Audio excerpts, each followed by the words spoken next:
Welcome to Better Than We Found It, the podcast that goes inside the minds of the leaders building our future. Difficult we do today, the impossible we do tomorrow. I'm Josh Huggins, founder of GS2, a search firm dedicated to finding the visionaries powering the most critical shift of our time, the US energy transition. So much of what I do is passion driven because of those experiences. This season, we're tracing the unique journeys of the architects of America's new energy landscape, exploring how their diverse backgrounds forged the psychology, the ambition, and the brutal truths required to lead in a time of unprecedented change. If you're going to be an entrepreneur, you got to be a risk taker, and you got to be able to take calculated risk. My mission is to uncover the playbook of the leaders in the industry, so we can all learn what it takes to build a world that's truly better than we found it. Hello and welcome back to another episode of Better Than We Found It. Today's guest is Marta Anadon, head of US at Upway, a fast-growing circular economy startup on a mission to make light electric mobility accessible for all. Marta's journey has taken her from civil engineering in Barcelona to power trading in London and through high-growth leadership roles at Uber and UberEats, and now to building Upway's US business from scratch. In the conversation, we explore her passion for impact, learning and building high-talent teams, and how she's shaping urban transportation through refurbished e-bikes, making cities more people-centric and sustainable. And this is a conversation about navigating change, how you scale with purpose, and truly building a business that leaves the world better than we found it. So let's dive right in. So Marta, welcome to Better Than We Found It. Thank you so much, Josh. Happy to be here. Brilliant. Good stuff. Well, I've done a quick introduction to you before the recording, but I'm sure I didn't do you any justice. So would you mind, for the audience who don't know you, to give a quick overview of yourself, your role and Upway? Of course. So I'm Marta. I'm head of the US at Upway. I joined the company when we launched the US. Actually, Upway is present in both Europe and the Americas, in the United States for now. And we are a platform making sustainable urban mobility easier through refurbished e-bikes. I'm sure we'll deep dive later on. So we will. Absolutely, for sure. But I'm always interested to go back to the origination story and finding out about leaders' upbringing and early career to see how it shapes the future. So tell me a bit about your early influences of your life that you think helped shape your thinking around both sustainability and mobility within cities. Sure. So I'm originally from Barcelona. In Spain. So actually growing up in Barcelona, I was surrounded by a very dense, walkable city where public space is central to life. And that really sparked my interest to people-centric urban design. I did study civil engineering as a matter of fact, and this really gave me a systems perspective. And, over time, I became convinced that mobility is one of the most powerful levers to make cities healthier and more sustainable. So this has been centric to the mission I've been pursuing. For sure. So growing up in Barcelona, was a move to the US always something that you thought about, or how was what was that like for you? Kind of when in your early years? Not really. It just came up to be. So I grew up in Barcelona. Then I studied engineering in Barcelona, and then moved to France, where I studied finance and business at HEC. And then I started my career in power trading at EDF, which is the largest power generator in Europe. And this gave me a very strong foundation in energy markets. When I moved to the US, actually, I joined Uber, which was actually almost 10 years ago. And, early days. And really at Uber, I really learned about scaling fast in tech and really how mobility can reshape behaviors at massive scale. And how do I translate that here in the US and at Upway is really I'm applying that experience to hardware, logistics, and sustainability. And helping make mobility accessible by building the refurbished category. For sure. And I think that's one of the things that stood out to me in your career is obviously there's a link to everything that you've done, but also they are quite different industries in at the kind of core of what they do. What do you think having that sort of blended experience across industry sector does for people as they grow and develop in their career, and what have some of the benefits been that you've seen in how you've kind of helped shape you into a leader? So I actually think I've learned three main things. The first one is that it's very key to stay humble and curious. Switching industry often really forces you to let go of that expert identity you had in the previous industry and really step into a beginner's mindset. And that humility can be extremely powerful in opening you up to really fresh insights. Second thing I would say is that at the same time, even if you keep that humble spirit, especially at the very beginning, you can still transfer and get sharper at spotting common patterns across industries, whether it's in operations, in growth, or in customer needs. There's these patterns like supply demand balance and financials and like all of these patterns that you can spot in different industries, and they just transfer cross industries because they, like many industries, share underlying dynamics. So really being able to spot those patterns helps you to adapt very quickly from industry to industry. And then the last one that I would say is that staying anchored to the mission is what makes transitions not just possible but also more fulfilling. Sure. So when you first went into energy trading, was that mission driven? Was that from an intellectual curiosity? What was it that kind of prompted you to get into that as the first space that you went to? That's such a good question. I've always been fascinated by electricity. It's that asset that you cannot really store, and now there's more possibilities to it, and obviously we have heard a lot of virtual plants, battery networks, and distributed networks. But at the time when I started my career, it was this very specific asset that you cannot store. It's also something that it's very physical at the same time, but that it's not, and it's really that asset that really drives human progress. Really, it's fascinating, the correlation between electrification or the increase in capacities in countries and their development. So there was always this fascination with electricity, I would say. Having said that, because I had moved from civil engineering at the time, or from a more engineering career to something that was more finance and business focused, it seemed to me like the perfect merge of these two worlds. And it happened that when I joined that industry, I really enjoyed it. I think it's complex, is modern at the same time. It's very linked to a right, in a sense, or that people should have. And it's also very linked today to the future, and to the way we see our cities evolving, and really our our future in the end. And back when you were in that industry, obviously, now it's fairly common to talk about renewable sources, but back then I'm sure it was a lot more nascent in terms of the language and the understanding of that. What was renewable something that was on the agenda? Were you aware of it? Was it a part of the portfolio that you were trading? Tell me about what it was like then when you were doing that trading job. So it was, I think that it was at the very beginning of it becoming something that was very relevant. At that point in time, so I've never done electricity trading in the US. I've done it in Europe, and I've done it both in the UK and France. France being the biggest generator in Europe, so obviously it provides power to the rest of the territory. And the UK being very specific on, you guys are there, so very specific in an island. At the time, and because I was trading on EDF's portfolio, 54% or 55% of their portfolio, in terms of capacity, is nuclear. If we consider that renewable, I know there's a bit of polemic around that, but I've used the phrase. I think we call it clean, not. All right, let's go for clean. Yeah. So they have this clean energy. Also at the time, I think it was between 20 and 40% of the capacity was hydro. So this is really renewable, and it's historical, and it's actually a great source of power in a lot of countries in Europe and also here in the US.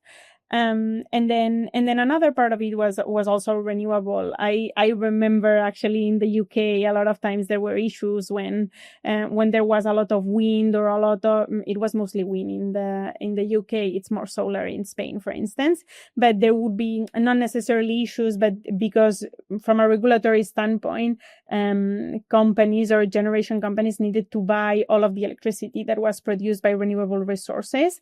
This would this would this would create an imbalance between supply and demand that would push prices to the negative territory. So that was seen a bit of an issue in the market, or an imbalance, if you will, that I think has been able to be worked around later. And like, to me, like it's really a temporary issue, and like, something that we need to solve, not something that should define how we think about building new renewable generation capacity. For sure. So I think you said it was a sort of 2 or 3 years that you were with EDF, and then the opportunity with Uber came around. But firstly, how did that come around? And tell us about your sort of early career with Uber and the initial differences you found from a really a huge established corporation to what was at the time, I'm sure, a very, very exciting startup scale up firm. Yeah, sure. So yes, the opportunity came around. So I decided to move to the US for personal reasons. And so, like, I think that at the time, Uber was one of the most exciting companies to be in. And so I happened to join through a referral, a team of data science within strategic finance. Then this team moved to the product side. So all of the changes in org, etc. But I happened to start on the very analytical side, or the very technical side of things. At the time, for people to know where Uber was at, Uber Eats didn't even exist. Uber was still operating in China. We were also in Russia at the time. So it was war everywhere. So it was this kind of days, and Travis Kalanick was still around, and it was this very, I wouldn't say these very early days from 0 to 1, but definitely the 100 to 1,000, which was extremely exciting, and where it didn't really matter where you were in the organization. It was very clear what the priorities were for the business. Because a lot of times, I don't think that this would be possible today, given where the markets are. But it was a lot of times, it was a matter of days, or whether you make it or not. And so I think, and this was extremely exciting as well as very stressful and rewarding. But you could work in anything you really wanted. So I started focusing on driver incentives, in China and then in the US, specifically on the technical side. Then when we launched Uber Eats, that's when I actually joined the strategic finance team for Uber Eats, which were, it was 2 people. And so I really saw the growth of Uber Eats from being really a test in Toronto, and a small test in Barcelona, to actually shifting the model, because Uber Eats did shift the model. It wasn't always the marketplace that we know today. And then just seeing that exponential growth that we saw also in this line of the business.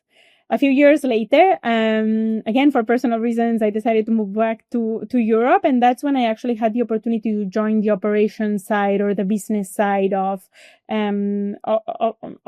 So, and I did that through leading Uber Eats for Spain, and then later on South Europe. It was extremely exciting. There were a lot of learnings, and I guess that at that point in time is really when I learned that I really like a bit more being in the action, and the day-to-day of seeing things move, just because you and the team decide to trigger, or to move certain levers. And after a few years, the organization in the US changed as well, and so I was asked to go back to the US and lead one part of the US for Uber Eats. And so that's why I moved back to the US. And then a few years later, I joined Upway. And that's the end of the story from the Uber side. Lots to unpack there. I'm keen to talk about Upway, but I think there are a couple of things with Uber that are very interesting for me from a leadership and career perspective. So firstly, being part of an organization, as you say, that was hand to mouth and having to make it work, and you're on the knife edge all the time with making it work, but then really kicking off is one thing. But being part of a startup within a scale up with Uber Eats, I think, is a really interesting part for me. So number one, when did you first hear about Uber Eats, even internally, in terms of the conversation that was happening about it? And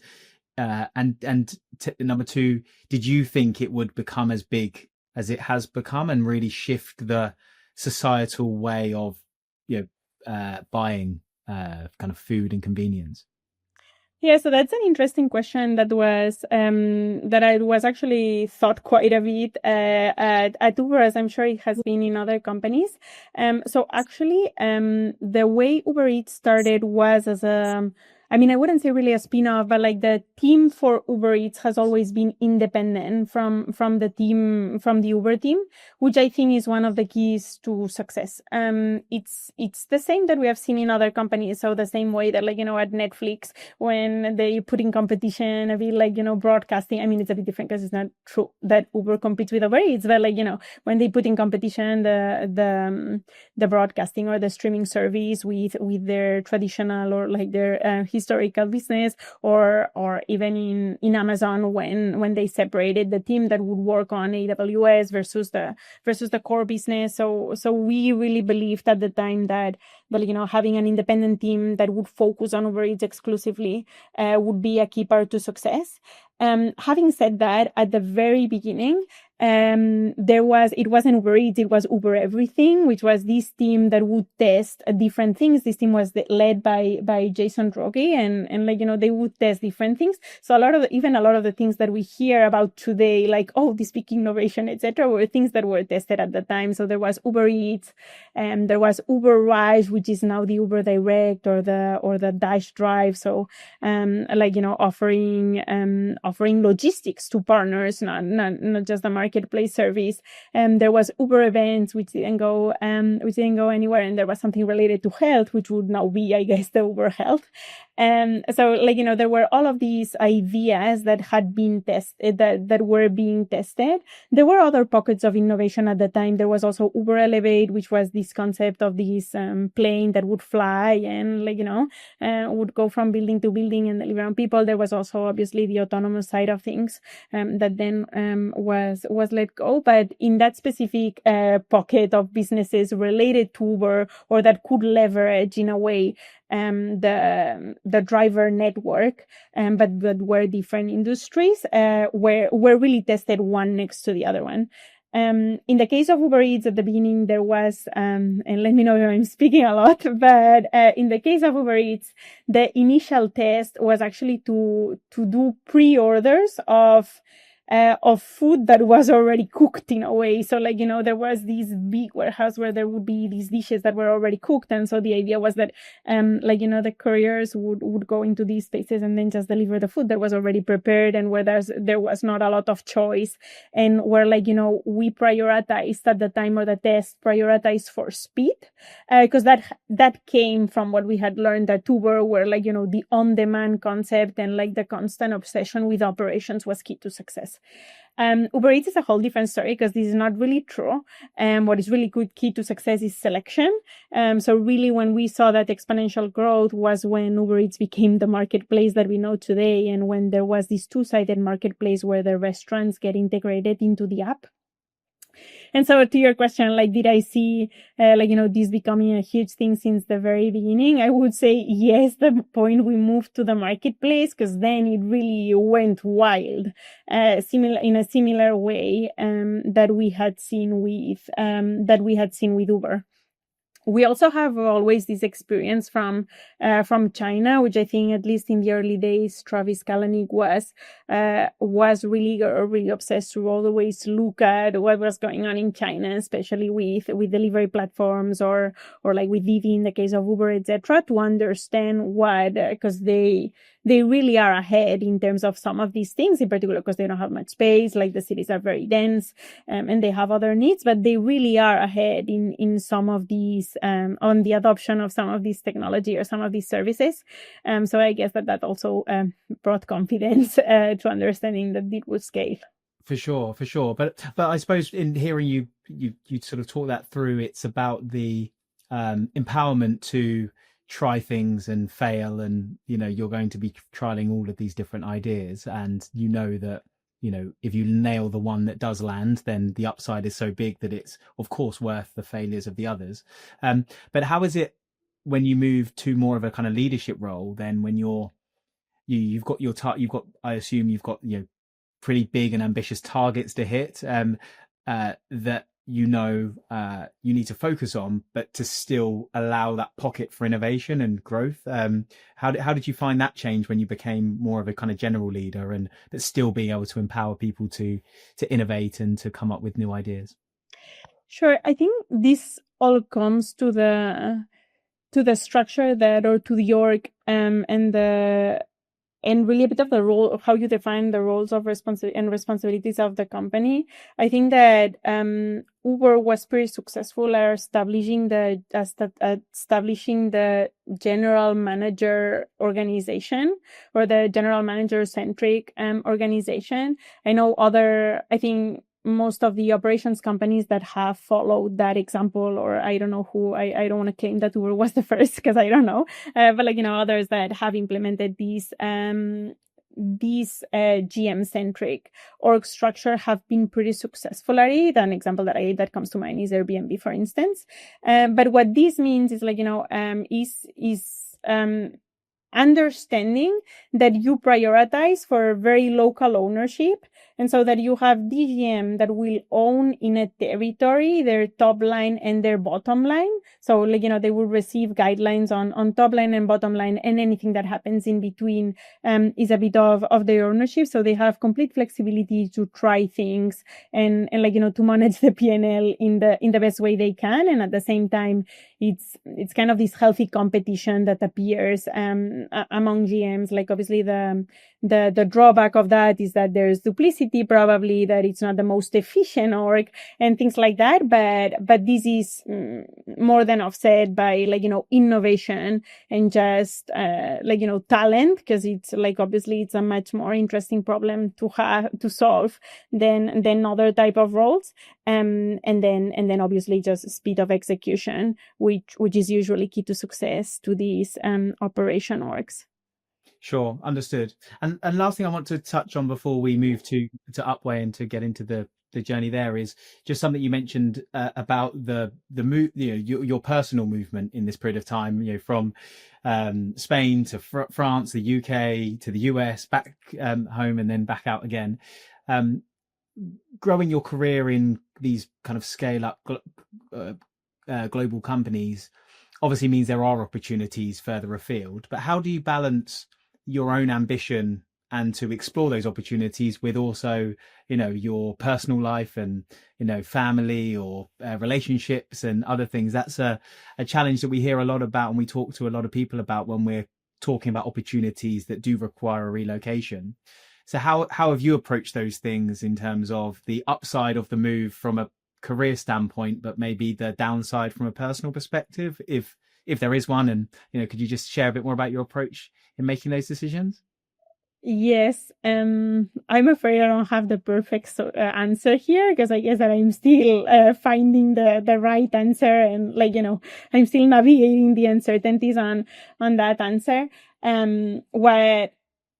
What I would say, or the way that I've always thought about it is it's either you want to optimize, if you just think about the professional side of things, you either want to optimize for impact. And so the question that you always ask yourself is this going to bring me greater impact? Then second one, am I going to learn something new that is really powerful? And then third one, who will I work with? Is it gonna is my day-to-day going to be extremely interesting?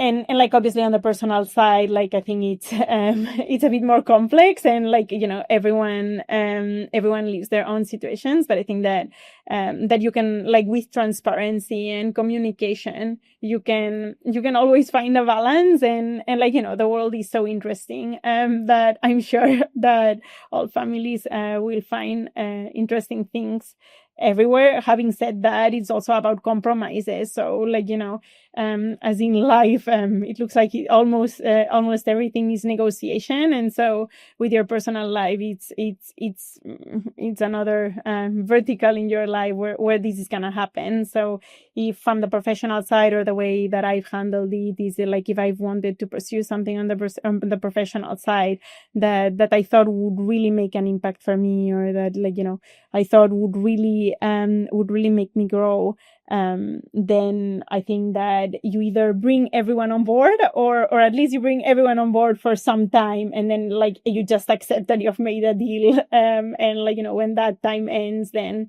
you look for something else. But there's so many interesting things to do in life, like either in other countries or on your own, and wherever, that, like, you know, I'm really sure that everyone can find a solution that works for family and self, professionally and personally. Yeah, for sure. But it is true, you know, it's a negotiation as much as it is at work to deliver on your job, as it is at home to make sure that everybody's happy on both sides, to try to make as much harmony as possible. So I get that. Well, thanks for sharing that. Useful.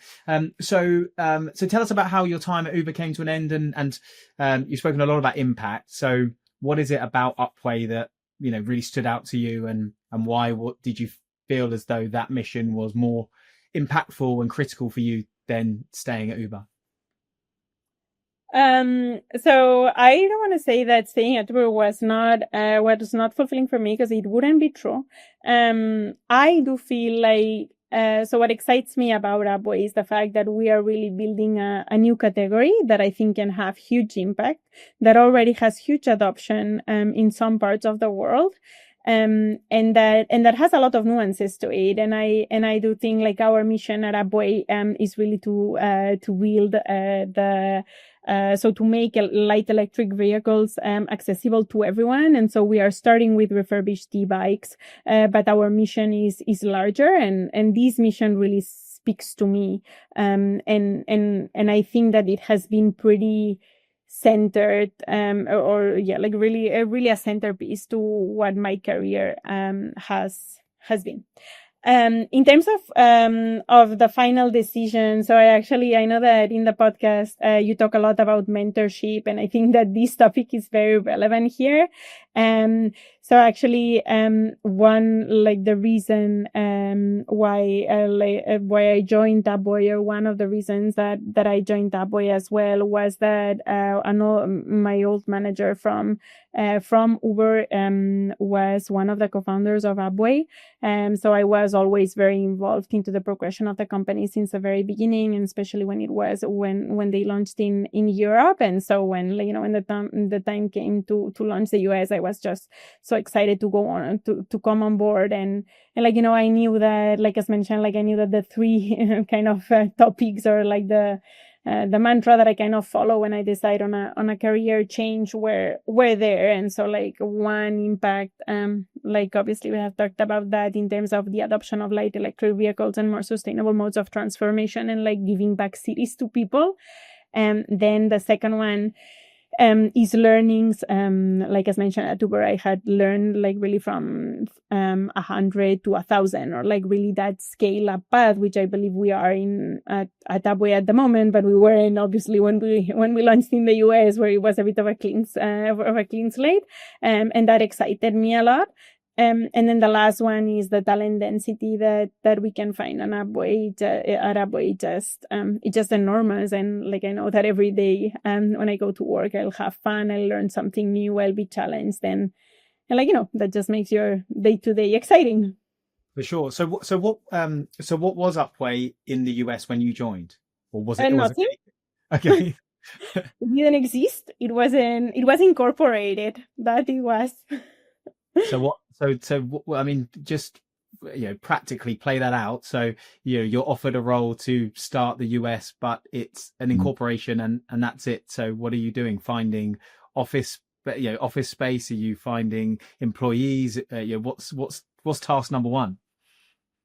Yeah, exactly. So I think that class number one is obviously getting incorporated. Otherwise, it's complicated. And then from there, we build that project plan on the launch, etc. Where I would say the most important thing is, as you mentioned, one, hiring, and so like really having that initial team. That is that is a good, very high bar team that will allow you to launch and build momentum since the very beginning. Like obviously we all hear about that, but it's really true that in a very small team, the performance of every single team member is pivotal. It's you cannot really afford to miss that one. The second one is obviously find a place to run our operations. And I wouldn't say that this was very difficult, because it wasn't. Our first stop center in the US is in New York. And that's where I lived at the time. And so that's where our first stop center is. And to be honest, at that point in time, we already operated in 2 app centers. That's how we call our refurbishing facilities. We already operate in 2 app centers in Europe. So we do have a playbook on what the flow needs to look like, what are the different operations. I knew from conversations with other leaders, like what the metrics on what the metrics needed to look like, what was the initial selection to launch, what were the initial marketing channels and things like that. So all of these, I would say, is part of a playbook, so that if we launch in another country, or when we launch in another country, right now it's more of a playbook that let's do everything from scratch, knowing that obviously the US is very different from Europe in a lot of aspects, and so that you need to adapt your playbook to be relevant. So, but what I would say is really P00 from the get-go is really getting that team right. And then the other thing that I would say, it's also the legal landscape, but I think that is more on the regulatory side of things, to really understand what are the rules of the game. And because in business, there's this very good book that is called The Infinite Game. And you understand always that in business, it's always an infinite game until you're out of the game. And so knowing the rules of the game is very important from the very beginning. For sure. But it must be a bit of a shock, probably less of a shock going from EDF to Uber, because that's a completely different landscape. But you knew you were going on this journey, but still at Uber, you were in a senior role. There's so much happening that you're reactive to, and obviously you're proactive in your approach as well. But then you move to Upway, where nothing happens unless you do it, because you are first on the ground. So that must be it must have taken a little bit of time just to get your head into gear, to know, okay, this is what's needed of me, and this is how I'm going to step up to do that. How did you find that adjustment? It does, and it's actually it's true that it's a bit of a kind of a hangover kind of situation for a few months, and it's actually something that we have discussed internally quite a bit. So even after I joined, just talking to our co-founders, I already decided, and we had talked about that. Okay, let's not have any emotions, any opinions in 3 months. Just postpone that emotion for 3 months, and then we'll see. And I think that was the right call, just not focusing on emotion, just the task at hand, and for 3 months, so that after 3 months, really, when you look back, and I think that that's what I really enjoy from being at Upway, is that every year, if I look back, and I haven't been that many years, but every year when I look back, I just feel that feeling of, oh wow, I've grown so much, both personally and professionally, since last year, and this is thanks to Upway for the most part. So I think that feeling keeps you going.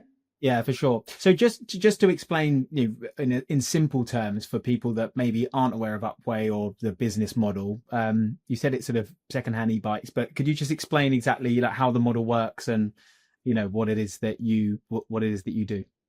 Yeah, sure. So Upway's mission is to accelerate the adoption of light electric mobility. And as I've mentioned, we have started by making high quality bikes accessible through refurbishment.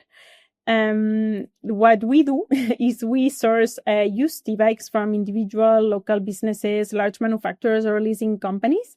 And then we refurbish them in-house with our team of certified mechanics. And then we resell them with 1 year warranty and 14-day money-back warranty. It's similar to, for those in the US, it's similar to Carvana, but for e-bikes. And I'm sure that it will not come to mind, but I'm sure that there's a competitor to Carvana or like something that is similar to Carvana in Europe. I think it's Aramis in France. And so, like, you know, what we do, it's really circular, it's scalable, and it really builds customer trust. So what we are trying to solve in a way is the lemon problem in the electric bike industry. So in terms of the stock that you buy, this is, these are with, as you say, kind of some independent retailers or manufacturers. What is it? Excess stock they can't sell, stock they've sold but then gets returned. How do you sort of source your bikes? And is there particular categories that you aim for? It's really a mix of all. In the US, it's a really balanced mix of everything that you have said. In Europe, it's more biased towards consumers selling their e-bikes. So really, the 5 main channels in the US, it would be like explained very very simply. Is one, people that want to sell their electric bikes and they sell them to us directly through the website. Then 2, people who want to trade up their old electric bike with even in a bike shop. And so we partner with bike shops in the country and also like obviously in Europe. And then if someone wants to trade up their bike, they take their old bike to the bike shop. The bike shop gives them credit for the purchase of a new e-bike in the bike shop. And then we pay for these credits and we receive that e-bike. The other one is we really partner with a lot of manufacturers and we manage either their overstock, but also their end of life or their demo fleets, for instance, and things like that. And then the last one, another one is also, as you have mentioned, there's a few brands that do direct to consumer here in the US for electric bikes. So we partner with them and we manage their returns. So you buy one bike from a manufacturer and you want to return it within their conditions. Instead of going to them, it would come to Upway.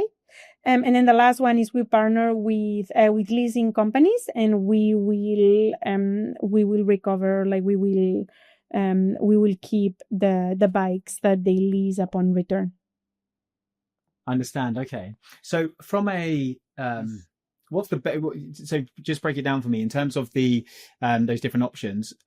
Maybe if we start with the consumer, what's the benefit for the consumer of coming direct to Upway rather than purchasing at another bike shop or direct from the manufacturers? What's the benefit to them?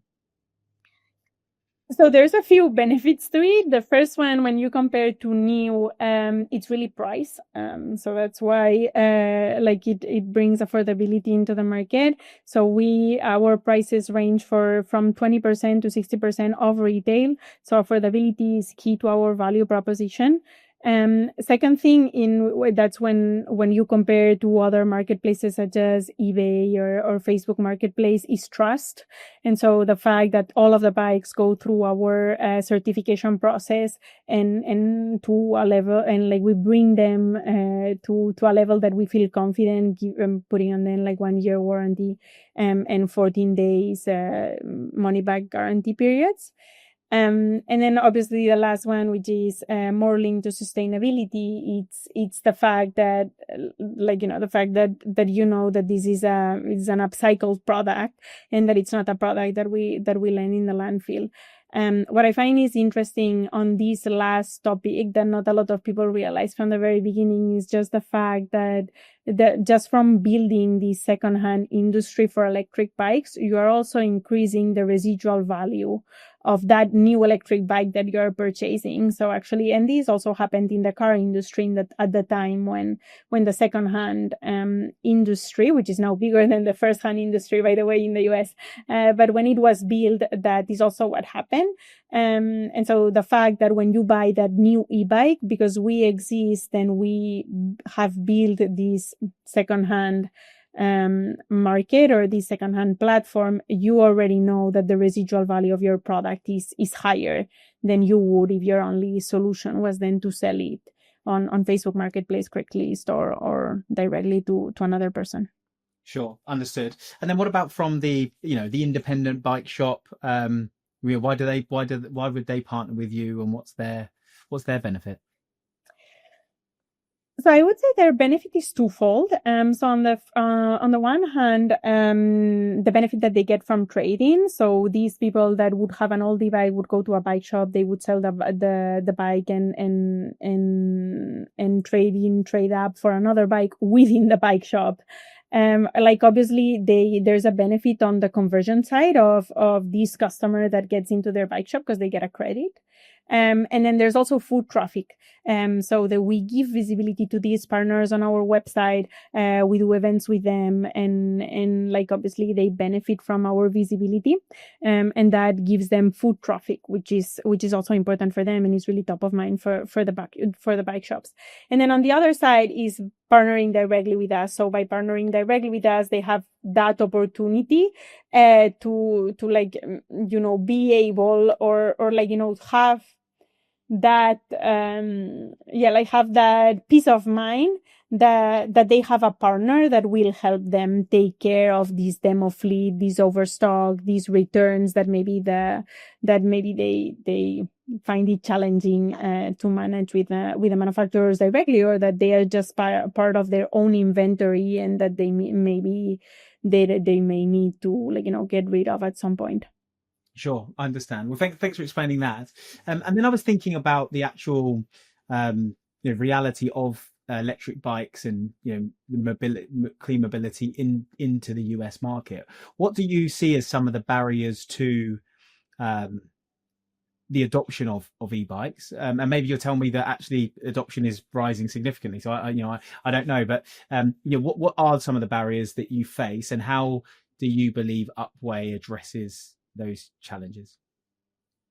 Yes, so there are barriers to adoption in the US. The adoption is really is increasing very fast, and also it's interesting because the attention, or how popular the keyword is and things like that are seeing a huge growth. But it's true that there's still some barriers to adoption. So just for everyone to get a good comparison, is in Germany, I think there's 33 e-bikes for every 1,000 inhabitants, when in the US this number is 3, which is very surprising for a culture such as the US, where people really like purchasing equipment in a sense. And so I think that the barriers to adoption is, one, awareness. It's true that in terms of awareness, we are a step behind all of the campaigns and everything that we have seen in Europe. Also because the territory is so vast and the culture is so different that, the reason why this is the case, I think that we all know it, but it's true that it is a reality. Then the second one is infrastructure. So infrastructure is still a bit behind in terms of safety, and in terms of separated bike lanes, or in terms of charging infrastructure and things like that. And then the last one is really affordability. So really one of the bottlenecks that we see to adoption in the US is that notion that electric bikes are just so expensive. A lot of the state authorities are trying to work on this through incentive programs and different programs, but still affordability is top of mind for the consumer, especially as they are the first time purchaser of an e-bike, and they just want to give a try to the category. For sure, yeah. And you mentioned there about the sort of I suppose the infrastructure in terms of setup, and again, because the states are so vast, I suppose it's difficult, isn't it? Because you have so many cities that you would need to look at. But what are some of the big areas where investment is needed? And are there any cities in the US that are leading in this space? And what are they doing if they are? Yes. So I would say two main things, with one being P0. So I would say what I think is P0 is safe bike lanes. Today, the infrastructure is nowhere close to other cities in the world, and so I think that this would really make a change. Infrastructure is really critical. So without safe bike lanes, charging stations, really adoption slows down.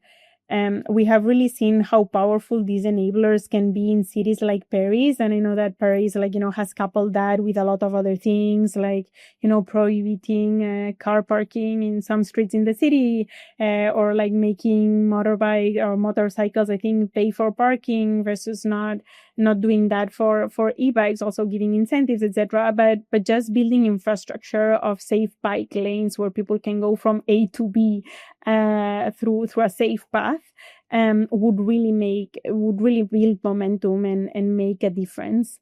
In terms of the cities that are leading in the US, there's a few cities that are leading in terms of, I would say that there's a few cities that are leading on all of the topics. So on the incentives topics, on the infrastructure topic, and on the charging stations, that there's other cities or other states that do give incentives, but haven't done much work yet on the infrastructure side. Also, although they are considering doing some.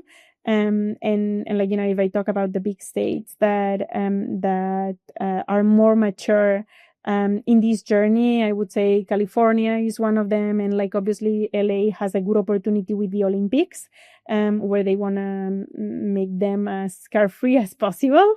Then Washington and Oregon, two states that are really at the forefront of what is being done on the light electric vehicle side. Also Colorado. So nothing surprising. And even in states like Texas, Austin would be a city that is really at the forefront of what is being done from a policy standpoint. Yeah, for sure. I mean, for me, just as a personal view, two of my favorite cities in the world are Amsterdam and Copenhagen, and the bikes are just part of the fabric there, in terms of how people get around and what they do. And when you can see what can be achieved, even in London they try, but it's still not quite the same. But the cities where they really do that, it becomes a way of life, and you can see how adoption can become so much easier when it's such a easy way to travel. And I suppose that will come one day in the US. But, as you're kind of saying, Upway and other organizations play a big part in helping to get them there. But the states really need to take ownership of that a little bit as well. So interesting to see how that plays out. I'm interested to understand more about the future for Upway then. So clearly there's huge market to gain. But how do you see in terms of that model and approach working for the future? Do you see different business streams that don't exist right now in the business that could become something for the future? I was thinking about leasing or subscription models, or anything like that you can play your part in. Yeah, definitely. I think the opportunities are endless, and we are just at the beginning. So what I could think of, so for everybody to know, today we own the inventory, so it's not a pure marketplace model. Obviously exploring the marketplace side of things sounds exciting, although I wouldn't say priority, given the trust that we have from consumers and our promise to our consumers. This would be one business model that is interesting. As you say, leasing, subscription, I think are really powerful. Leasing, the question is on whether for this basket size it would be that interesting given all of the buy now pay later options that already exist. And then on subscription, definitely I do believe that subscriptions do help adopt a different mode of transportation and just give it a try, and that subscribe to own or lease to own type of models are also very interesting. When you think about broader opportunities, we could even explore other products that are not necessarily electric bikes, although electric bikes is the biggest segment within light electric vehicles. But you could even think about refurbishing electric batteries. And this needs to be done in a different space, obviously, and much more control. There's much more regulation to it, but it's very interesting that it's true that a lot of the batteries that we use today are going to come to the end of their life pretty soon. And what it's very interesting is that right now a bit of the solution is just to recycle them, and there's very few players that are thinking about how to refurbish them. And actually refurbishing them does make a lot of sense, because most of the electric batteries are mostly the same, just that the cells are either in parallel or in series, and they're just combined in different ways. But refurbishing them does make a lot of sense. Are you referring to light electric batteries here, or maybe even things like residential backup systems, or where? It could be all. Yeah, it could be all. There's not it's interesting because there's not much difference, and I'm no expert by no means. I'm sure that other people in other companies are today better placed than me to talk about this. But my understanding is that there's not a lot of difference in the way these bikes are built. These batteries are built, and at least there's no difference in the cells. So the key component of the battery is the same, and actually they are most of them are produced by the same two manufacturers, and so it's more a question of how you mount them and how you put them, whether in parallel or in series, and then whether you temperature control them, for instance, for electric cars, to make sure that they last a bit longer, etc. But there's not much difference to how you would treat one versus the other. And so I think that is actually very exciting. Another avenue could also be related to what you were talking before, which is related to bike shops and how we partner with them. It could also be by helping them or provide them with a SaaS that is useful for them, that allows them not only to partner with us but also to follow and execute on their operations more efficiently than they are doing today. Sure. Yeah. And there's so many things.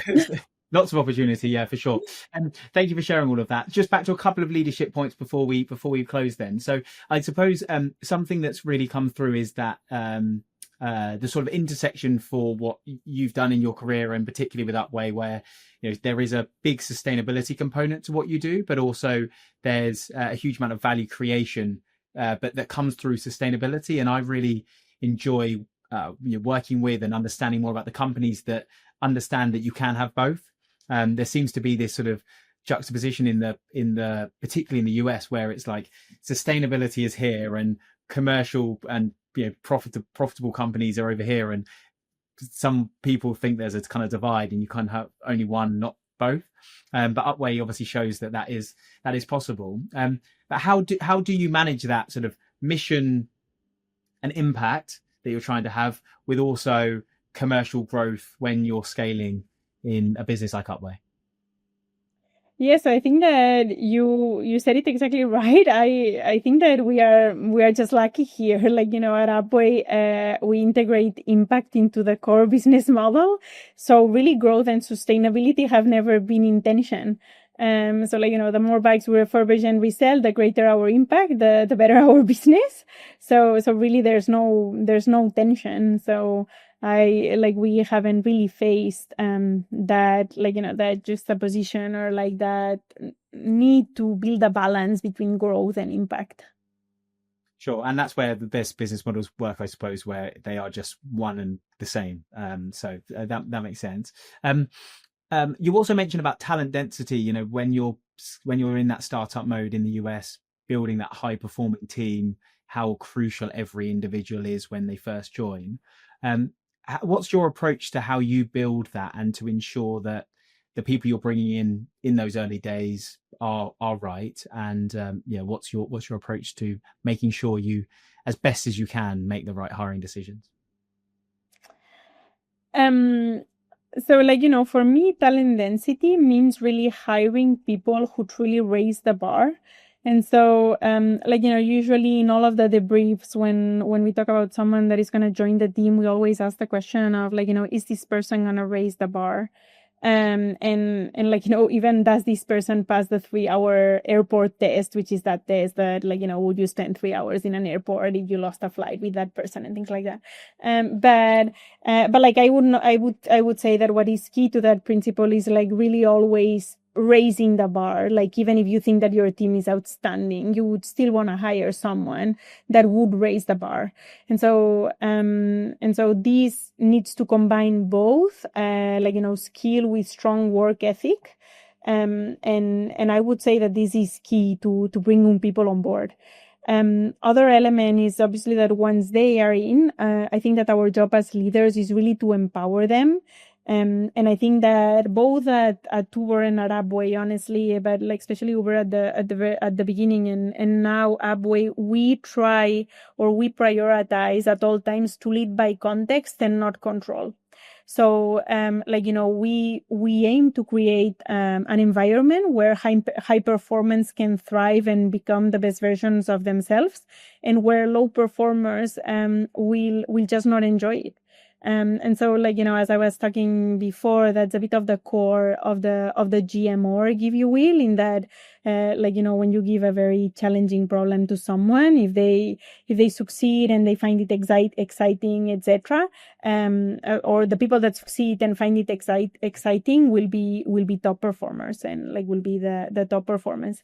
I feel like this is not something that is revolutionary. Actually, it's very well explained in the Red Hastings book of No Rules Rule. I was gonna say I've definitely read that book, and the concept not control is a standout line. So yeah. So it's nothing new, but then when it comes to finding high or like when to finding that talent, or like what are the questions that we ask ourselves when we try to really find people that raise the bar. Like, there's many things that I've heard, and like many things that I've tried throughout the years. A lot of the times I think that it's like, you want to find people that have strong ethic, that have motivation for the company, that have good motivation, so that they are motivated by the right things when they join the company. And like, where they that they also have the skills that, sorry, that's my dog. And so that they also combine that motivation with very strong hard skills, especially for the role that you're aiming to hire. There's also a lot of things where they have strong skills for a role that you're not hiring for, and that's still okay because the company grows and there will be other opportunities, but once they join, one needs to understand that not the best player is in the best position. Sure, yeah, absolutely.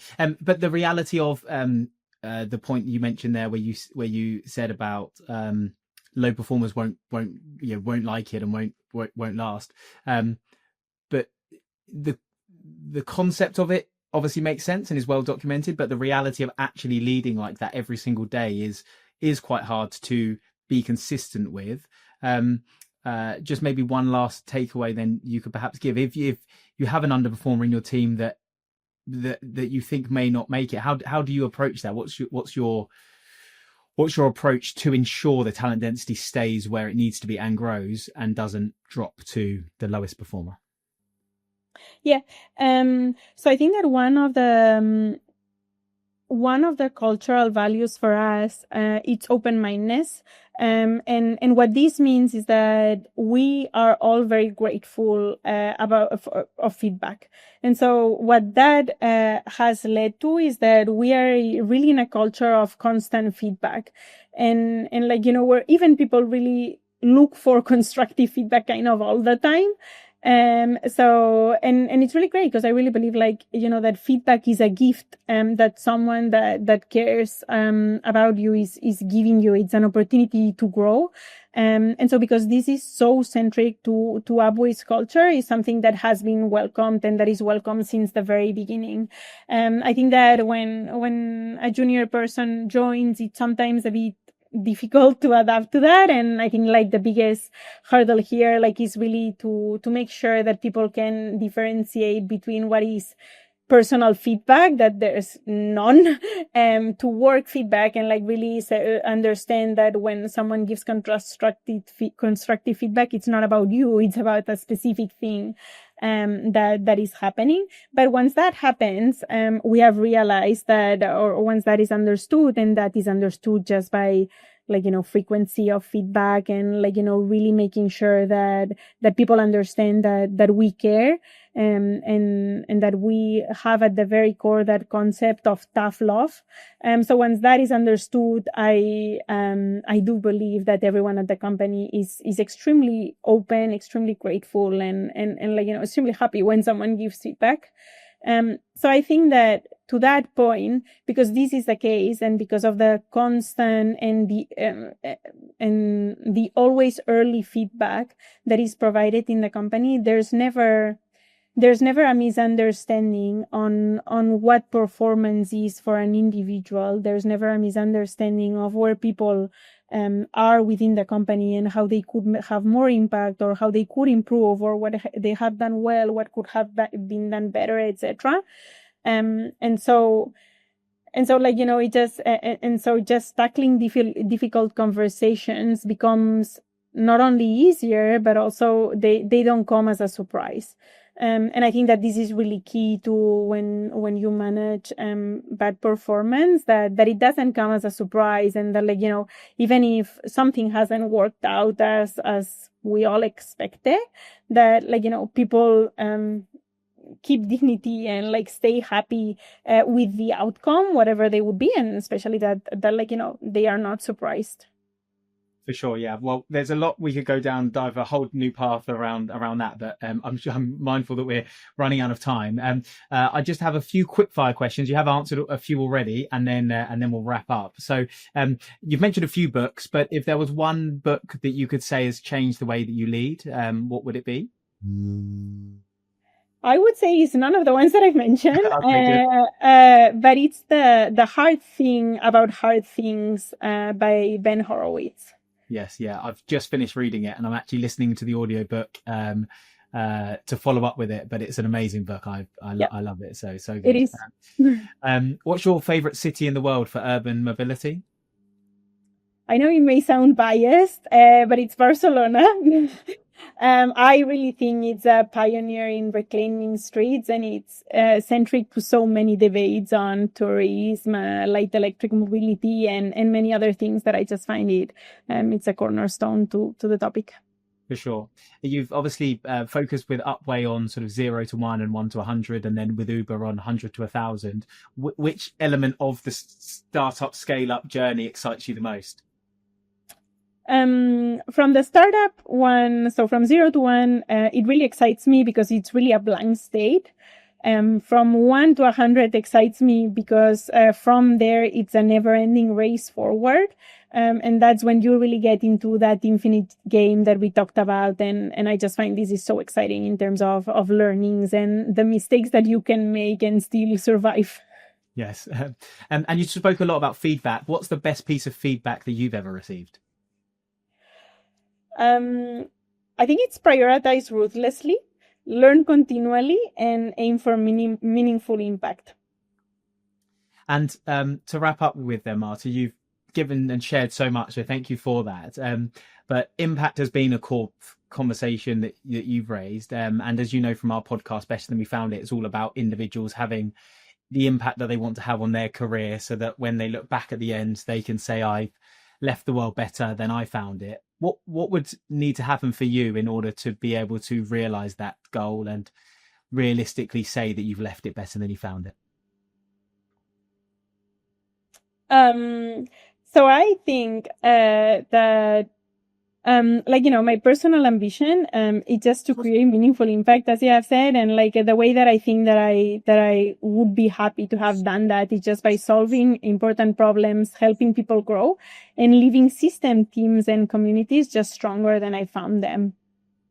Excellent. Well, I've no doubt that you've already done so much of that and that you'll continue to do so with Upway. Thank you for sharing your insights, more about the business and your own journey today. It's been exciting to hear, lots to take away, and I'm sure the audience will really enjoy that. If people have been inspired by what they've heard today and are keen to understand more, can they reach out to you? If so, where would be the best place for them to get in touch? Or to hear more about the Upway journey? Of course, they can reach out to me. They can check us on our website. It's upway.co.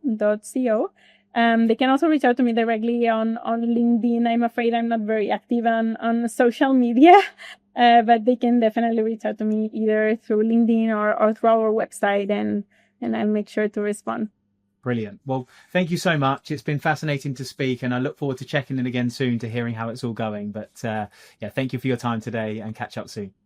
Thank you so much, Josh. A big thank you to Marta for joining me today. It's been a brilliant conversation. The reflections on scaling impact and team culture, the powerful link between mobility and sustainability, but also how her career has zigzagged with both intention and purpose. And I think there's so much in the story that I know the listeners to the podcast will take value from, especially around building companies from the ground up, how to be bold with career transitions, but also staying completely mission focused. So to everyone listening, thank you so much for joining us on this episode of Better Than We Found It. If you enjoyed it, please share it with somebody who you think would find Marta's journey inspiring, and don't forget to hit follow or to subscribe so you don't miss an episode. And I'll be back soon with another conversation from a leader in the energy transition world who's helping to shape the future. But until then, let's all keep working hard to leave it better than we found it. Thank you. Thank you for listening to Better Than We Found It. These conversations are a powerful reminder that while emerging technology is crucial, having leaders with the conviction and resilience to see it through is the only way we will deliver what is required. This podcast is powered by GS2, where our mission is to build the leadership teams that are shaping the future. I'm your host, Josh Huggins, and the conversation doesn't need to end here. Please connect with me on LinkedIn to continue the discussion. And if you enjoyed this episode, please subscribe to the show so you never miss what's next. And until next time, let's all work to leave our world a little better